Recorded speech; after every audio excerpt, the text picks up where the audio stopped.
Talking your pets this afternoon. When it comes to cold weather, don't forget to take care of those pets. Joining me this afternoon, Amy Shojai. How are you? I'm cold. How are you? Very cold as well.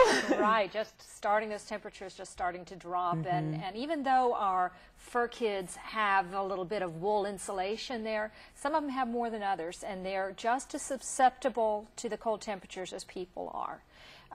You know, pets, their normal body temperature ranges between about 100 to 102.5. So anytime the temperature drops, you know, below that, they're going to have some problems maintaining body heat. If a pet's normal body temperature drops to below 100 degrees, that's a signal that you need to warm them up. And hypothermia, the mild hypothermia, you'll see lots of shivering. They'll maybe act a little bit lethargic, those kinds of things. When it gets to the severe range, when the body temperature drops to like 90 degrees, they stop shivering. And they can go into a coma and they can die. So you really need to give them some protection. Get them inside is the best thing, absolutely. If you have outdoor pets that you just really cannot get into the house, then into the garage.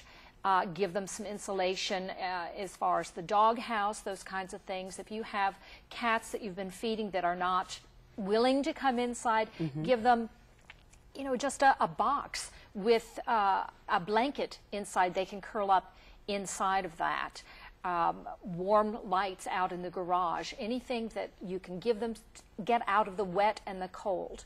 The pet's fur is insulating, so as long as it's dry, they can fluff the fur, and that traps a a layer of warm temperature, warm air next to their body. If the wet fur gets wet, that goes away. So if they can just get out of the weather, that's going to be a really, really big advantage for them. So tell me about first aid when it comes to dogs and cats. Okay, first aid. This cold weather, it's not just the hypothermia, which is low body temperature. It's frostbite as well.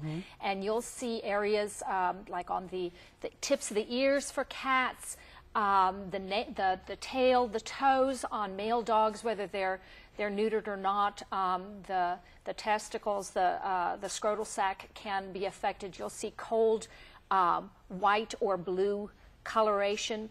You see something like that, you need to warm it up. So first aid would be lukewarm, not hot, water to thaw it out.